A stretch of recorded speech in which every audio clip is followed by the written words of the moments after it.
This is Boxing Tickets, and we are delighted to be joined on Zoom once again by the magnificent Paul Ryan. How are you, Paul? Good, Stephen. Good. Thanks for having me. Really appreciate your time. It's my pleasure. I know it's been a few months. I'm just thinking, you're in the same room we done your first interview over 3 years ago. Am I correct? Jesus, bless your memory. Yeah, this is me, Mrs. Bedroom. As you can see by the interest in tapestry.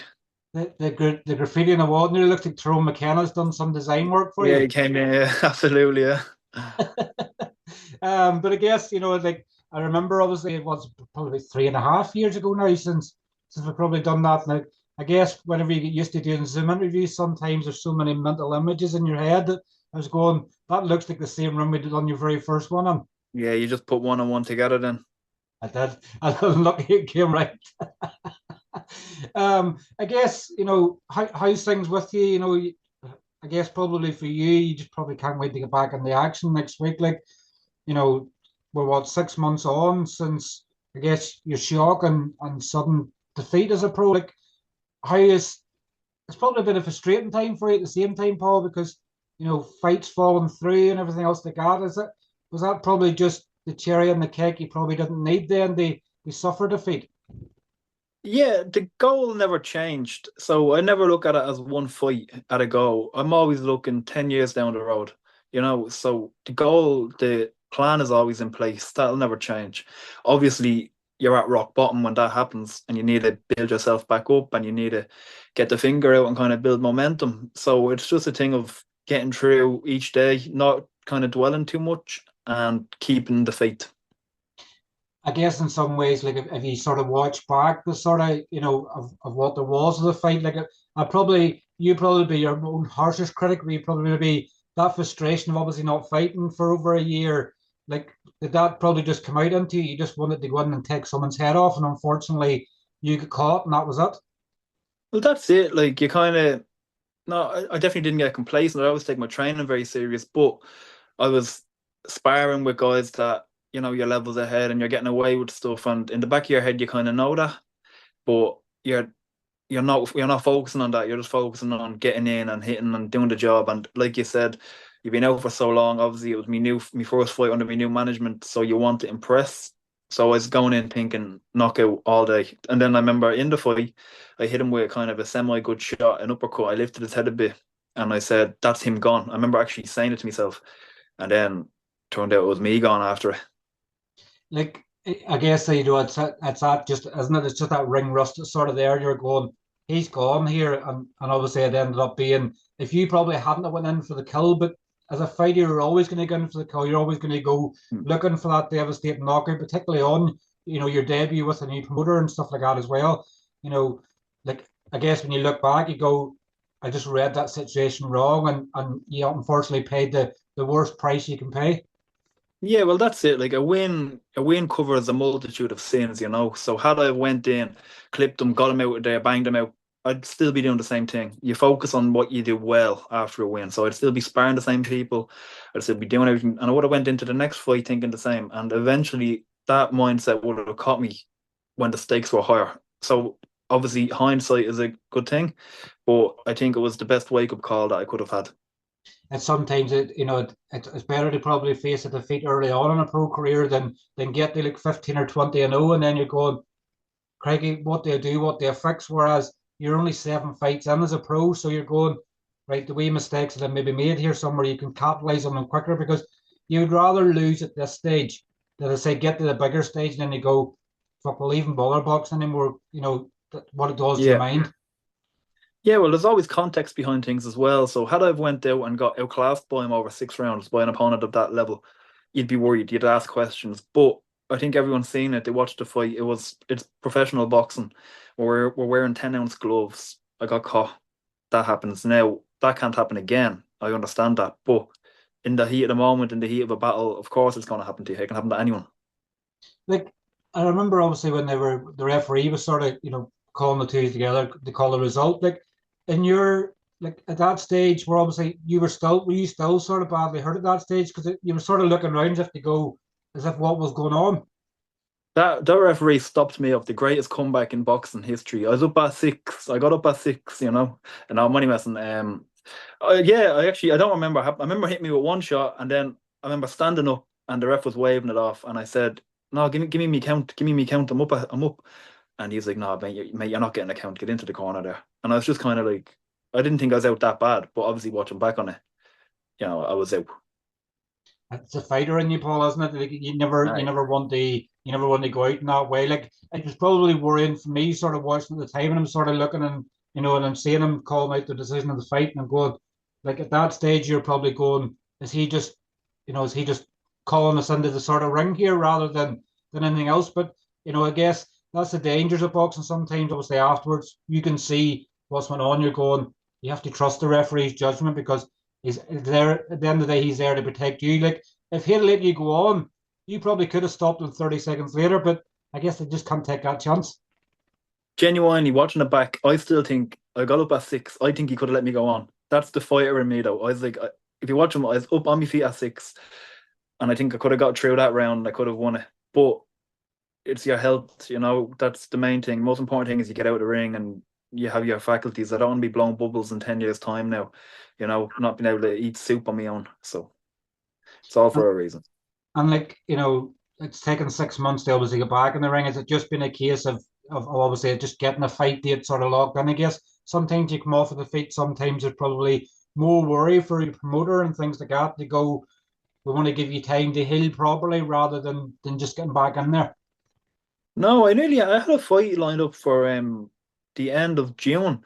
So I had the 28-day suspension. Then I had a fight lined up originally, and I was going to go straight into that, but the card then the fight fell through, and then I was meant to fight on that one in September in Bray. That fell through. So every fight I go to fucking falls through. And it just seemed to be the luck sometimes. Like obviously up here in Belfast, with obviously Conor Quinn, who obviously suffered defeat last time out, and like he fought in June there, and you're sort of going, like if you'd have won back in April, you probably had another two fights since then. But it just seems to be that bad luck, unfortunately, when things happen, they don't go your way. Like there's Conor sort of wanting a fight date as well, and Frank Warren sort of won't get them out in the card, and you're sort of going. But if I'd have won that fight, it'd been totally different. That it just goes to show you how the ballpark changes after a defeat. That people don't seem in a big rush sometimes to get you back into the ring. They think that you need to sort of learn how to walk again. Well, that's it. Like boxing's fickle. Everyone loves you when you're hot. So, like you said, had I went out, done the job, I'd have been back out in 3 weeks' time. But then, obviously, after the fight, you're not owed that, and so you can't really be demanding a fight. You can't be saying, "When's me date? When's me date?"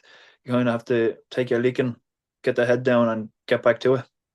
And like your promoter's sticking by you as well, which is obviously a good thing as well. The fact that they want, I don't know, you're beat, you're not that sort of hot property we thought anymore. They believe in you, which is probably appeals more to you now than them signing you in the first place. They're going, we're still sticking by you. We still know you just had an off night, and you'll obviously come back stronger from it. Yeah, 100%. Even that night, obviously, you're heartbroken and you're in the pits of depression. But me manager and promoter Stephen, he said to me, he says, "Look, don't worry about it. We know the quality you have. We're going to get you back up." And then, look, fortunately enough, I was over in Liverpool back in August, and he came over and he watched me spar. So he's seen the quality that I do bring to the ring. So he does know that that's not the level I'm at. And like I guess in some ways, off the defeat or obviously off bad performance, stuff like that as well. Like we know you've been avoided in the past, that you can't get domestic fights and things like that as well. Do you think maybe in some ways that it can have play into your favour the fact you're going, well, you know what? Somebody now might say yes because they've seen me taking a defeat that they might think that I'm easier probably than it probably was previously. No, I don't think domestically. I think there's still that context behind it where when you watch the fight, you're seeing that it was just a swing in the dark. But hopefully, with the way the domestic scene is grown, there could be opportunities there. I do think there's I think from 2 years ago, from when I was called now to now, there's a whole new life kind of injected back into it. So there's a whole new. I think there's middleweight. There's like 15 guys now ranked domestically. So I think we're in a different place now than where we were 2 years ago when I was calling out for all these domestics. Does that excite you in some ways that you potentially, because I guess everybody likes to have a domestic fight, like obviously Tyrone McKenna back in action in 4 weeks time, I think. 4 weeks time, obviously another domestic with Dylan Moran. Like does the domestic fight excite you at the fact that you can get in there with someone that's from the same country and obviously go for bragging rights rather than maybe an opponent you don't know until a couple of days out from the fight. Yeah, 100%. There's always that bit of interest when there's an all Irish fight. There's always, because there's my crowd and there's their crowd, so everyone wants to see it, and then you're going to get rewarded. It'll be for a Celtic title, it'll be for an Irish title. You get to fight in your hometown or near enough your hometown, so it makes sense on all sides to do it. I'm guessing probably you're going to have one eye on, on a fight in a couple of weeks' time. Obviously, Peter Carr and Jason Harty are obviously going for the Mm. Celtic middleweight title. I'm guessing not that you're sort of maybe calling people out in some ways, but you've been sort of looking at the winner of that and sort of going, we can maybe do that for an Irish title. Yeah, 100%. If things work out, if everything worked together, the winner of that, if the logistics made sense, we could get that over the line. Absolutely. I know there's a big card planned. Jay Byrne is doing one for the April, isn't it, in the April in stadium? the National Stadium, yeah. Yeah, so if you were to get a 10 round eligibility for that, get it for an Irish title, that makes sense. That's a good ticket selling fight. What do you make of that matchup? I guess, Peter's obviously come across from was it MMA and kickboxing. Obviously, Mm. Jason obviously done a lot as an amateur and stuff like that as well. Like, not that I want to put you on the spot, Paul, and go pick me a winner, but like it's good to see obviously two domestic lads so early on in their careers challenging obviously for a belt. Yeah, no, it's great to see. That's exactly what it should be. Like, at this level, it should be kind of early on 5-0, 6-0, fight each other, crack on.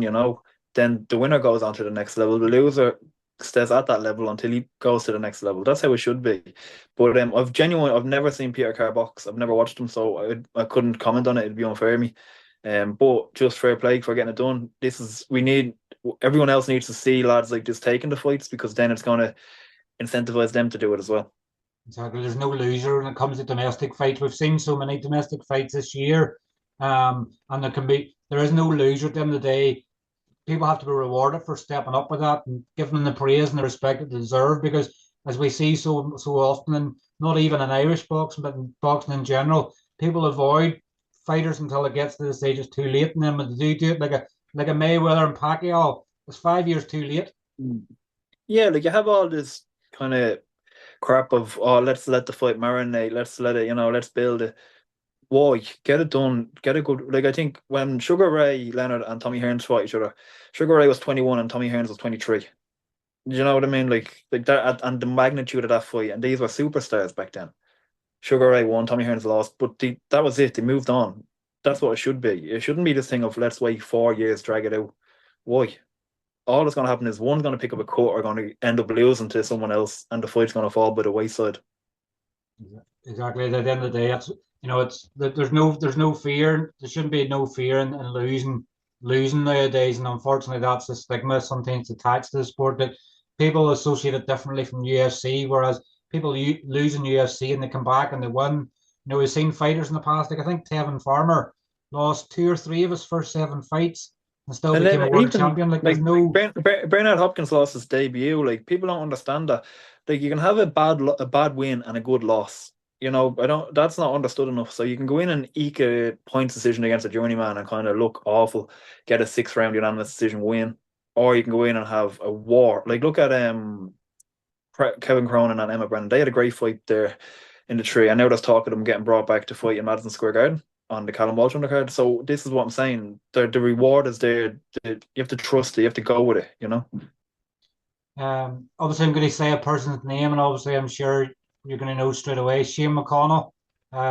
He obviously Mhm. done the deed for you, and obviously got Fabrizio back. Like I know that you and Shane go back a long way, obviously in Pete's gym, but I'm sure there was a wee secret message passed on, and thanks for him getting revenge for you straight away. Yeah, yeah. Like, obviously, I more so looked at it as me teammate just getting a good win. It has nothing to do with the name to me. I know, like, opponents mean nothing. The names don't mean anything. It's more so, well done, Shane. That was a great knockout. Like, I couldn't, because it's easy for me to say now, but I know if I boxed that fella 99, 100 times, I beat him 99 times. So there's no real nothing about that. But I was happy for Shane to get a great knockout because he's coming off a good knockout anyway. So it's 2 in a row, two little statements. So it's good for him. How good is Shane? Obviously, we haven't seen a lot of him in the ring. Obviously, everybody's talked about how good he is sparring and everything else like that. Like, how good is he? Obviously, I know he's back out again now in Waterford next month. Like, there's obviously a lot more to him than just power. Oh, 100%. Yeah, like, he's been down with us now about Jesus, honestly, about 3 years now. He needs to get that good run, that bit of activity kind of looked after, managed well. But there's an awful lot there he can do. Shane's very good, a great fighter, really good, and not like you said, doesn't just bang, but has his brain switched on as well. Knows how to fight. Your opponent next week in Liverpool. Let me see if I can get these names right. Sometimes they're a nightmare. Dimitri Akelhan. Yeah, something like that. Yeah, close Uh, enough. what do you know of him? Obviously, other I guess from what you can see in box rec, he's 36. He's a southpaw. Do you know much of him? He seems very durable. Obviously, he's only been stopped once. Is that good for you in a way that you'd sort of go in the mindset going, this is probably going to go the 6 rounds, or like do you probably look at it and go, I want to go in and make a statement? No, I just want to go in and box and show people what I'm about. I haven't looked too much into him. I never will when I have opponents. I focus on what I do good instead of focusing on what they do good. But I know I skimmed through his box rec and he won like his first 15 in a row, so he was obviously fairly capable. Now he went down the journeyman route then obviously, but like you said, he's durable. It'll be a good chance for me to bank a few rounds in for the end of the year, sign off and kick on then to the next level. Is that what it is for you now? It's just getting that sort of back to winning ways. You're on the zone as well, which obviously is a Yeah. good help as well. So it gives people the ultimate opportunity to obviously see what you're all about. And I guess sometimes when the pressure's on, sometimes when you know that you can't lose this, or like obviously there's serious implications for you. Like people's going to get to see probably the best of you next week. Yeah, it's great. It's a good opportunity. Even like when you're telling people they're asking about your fight and you mentioned the zone, kind of their eyes to open up a bit more interest behind it, just with that kind of name value to it. But it's not a matter of I can't lose, I can't afford to lose because I won't lose. But it's just more so a matter of now I get an opportunity to showcase my skill in front of a wider audience, and they get to kind of sit up and say, "Oh, this fella's good. This fella, he can handle himself." And obviously for I guess for you in the stable, obviously with Pete, obviously it's a double sort of weekend, sort of hoping to get your fight out of the way and then sort of helping to prepare him then for Katie against Serrano, obviously in the early hours of Saturday morning. Yeah, absolutely. Yeah. That's over in Texas on that Mike Tyson undercard, isn't it? Yeah. Yeah, yeah. I'm sure he'll be, very invested in that. Obviously, this is the big one for. It's crazy money as well. It's 6.5 million US dollars. And fair play to obviously Katie and Serrano. Like it's they continue to bring women's boxing on to a different level. Like for 2.5 years since they sold out MSG. Now it looks like 65,000 in Dallas, Texas. Like what a time for Katie and obviously women's boxing in general. Oh yeah, it's mouth-watering money, like 100%. Um, it shows as well the avenue boxing's going down. It's a Jake Paul undercard, like so they wouldn't be making that money without him. So that shows how that the influencers and the YouTubers and that's how it's going now. Like it or lump it, that's what it's going to be if you want to make the money.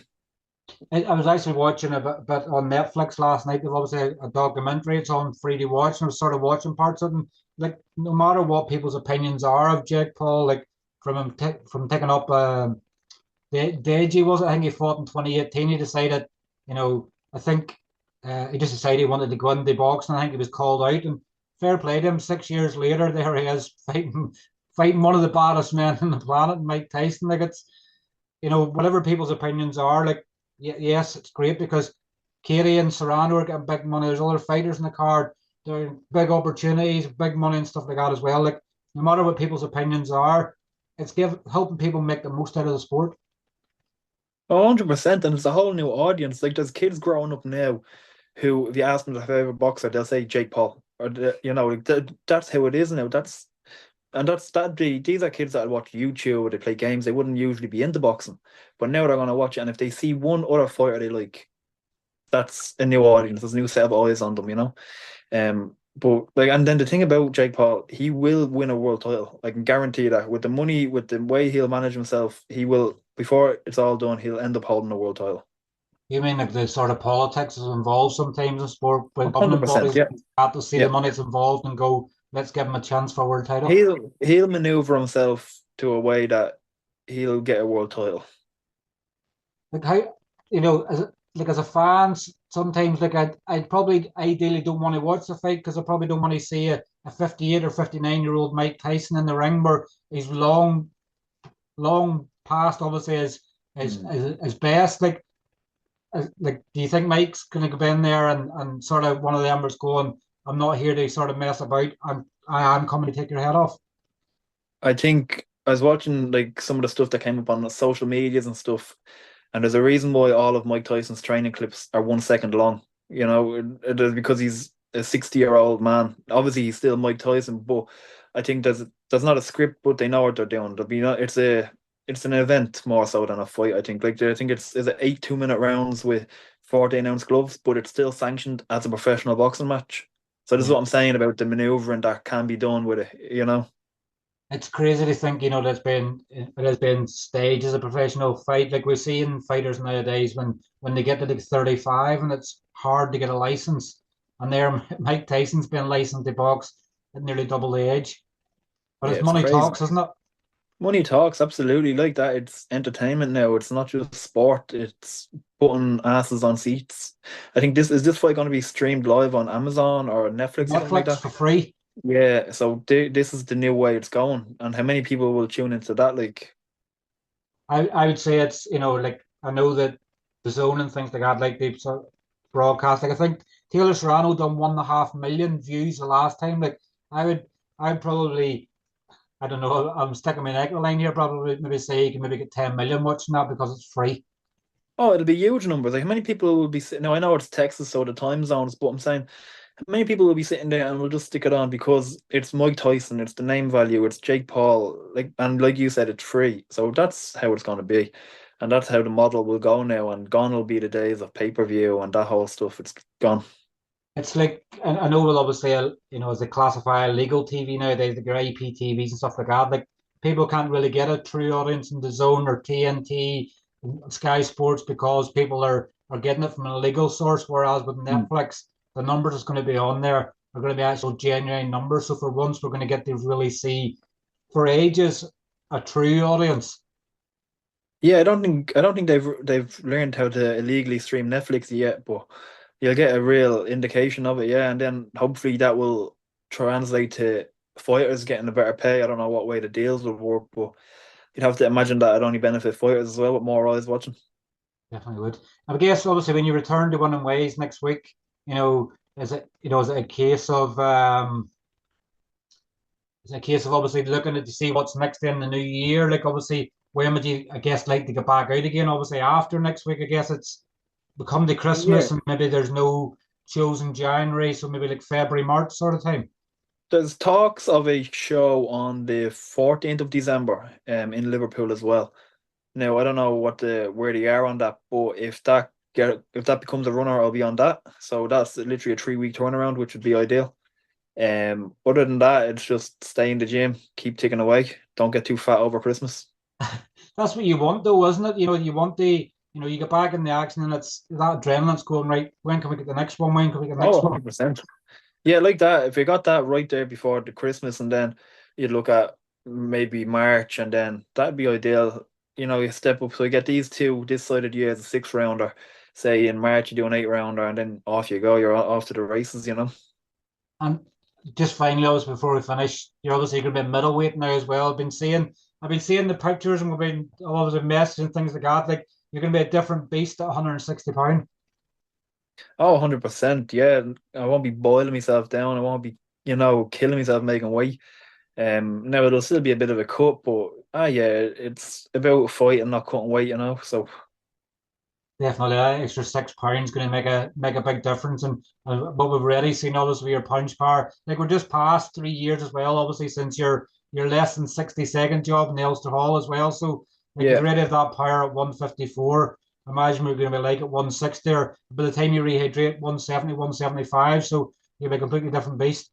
yeah, 100%. The only thing now, power can be a curse if you don't know how to use it. Like we seen in the last fight, you can fall in love with your power. So I need to just keep. I'm a better boxer than I am a puncher, so I need to just keep focused. And if the shots come, they come and take them. But if not, we'll always look at the whole fight, a 6 round decision. That's the goal. Definitely. Well, look, obviously, we'll wish you obviously I was going to say I wish you luck. No, you need luck. But Absolutely. obviously, It's still nice to have a bit though. obviously you're back in action next Friday on dazn, and we'll be tuned in as always. And we can't wait to see you get back to one on ways, Paul. Happy days. Thanks, Stephen. Thanks very much. Appreciate the time. Cheers, Paul. Speak to you soon. Bye bye. Cheers. Thanks. Bye bye. Bye bye. Bye.